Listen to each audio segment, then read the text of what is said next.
ধরো কারেন্ট আমার সময় যাওয়ার ছিল, কারেন্টের জন্য ঘুমটা ভেঙে গেল। কয়টা বাজে দেখি?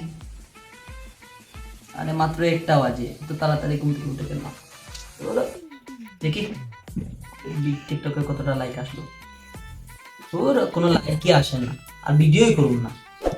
আরেকটা করে দেখি, বলা যায় না লাইক করতে পারি। কথায় আছে না, একবার না পারিলে দেখো শতবার।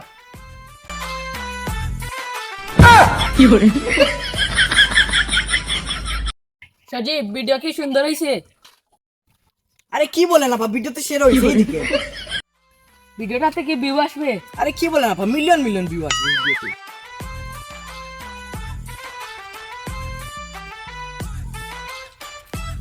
ও বললে বললে, ও যাওয়া যাওয়া ভিডিও ভাইরাল। কি হয়েছে? আরে ভাই এই দেখেন ভিডিও ভাইরাল হয়েছে। আরে বেটা, অত বড় হয়েছিস, টাকা কামা, চাকরি টাকরি খুঁজ। টিকটকের পেছনে উদাই টাইম নষ্ট করছি। আইছে তুমি আগের জওয়ানা মানুষ, ও কি উনি কি বুঝবেন টিকটকের মহিলা। শালা বড় ভাই। আরে বেটা ওই দেখ আমার একটা ভিডিও ভাইরাল হলো।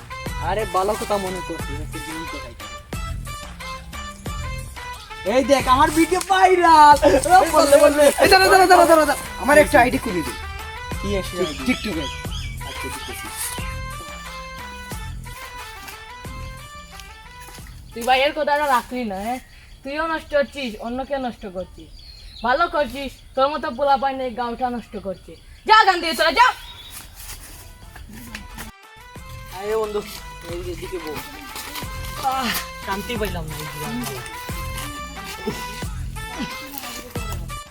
বন্ধু সে ইদানিং একটু বেশি বাড়াবাড়ি করতেছে।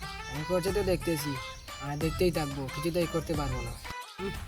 এতদিন একটা ভিডিও ভাইরাল করছি, আর ও বলতেছে আমি নাকি অন্যদেরকে নষ্ট করতেছি। ও টিকটকের মানে বুঝে আইসে এলাকার বড় ভাই। সজীব, তুই নাকি বললি আমার ভিডিও ভাইরাল হবে, ভিডিও তো ভাইরাল হলো না। চলো আরেকটা ভিডিও আপলোড করি। ভিডিও আপলোড দেওয়ার একদিন পরে। দূর, আমার তো একটা ভিডিও ভাইরাল হলো না। আমার মাথায় একটা বুদ্ধি আসছে। গাইজ আপনারা দেখুন, লক্ষ্মী আপা ভিডিও তো ভাইরাল না হওয়ায় 20K মরে যাচ্ছে।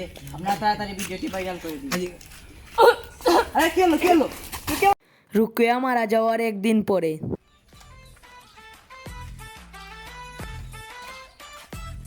কিরে, তোরা আমাকে দেখে মুখও কাটছিস কেন? সেদিন তো মনে করেছিস আমি তোদেরকে খারাপ যুক্তি দিয়েছি, এখন তো বুঝেছিস রুকিয়া কিভাবে মরছে এই টিকটক করে। তোরা অন্তত একবার ভাব আমরা কি করছি, কি করে বেড়াচ্ছি। তোরা অন্তত একবার ভাব। যা এখান থেকে তোরা।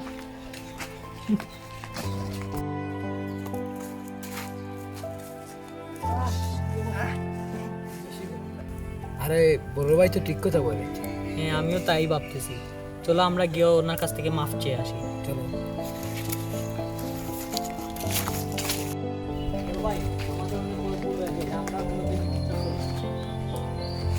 আপনারা তো বুঝছেন টিকটক মানুষকে কি করতে পারে।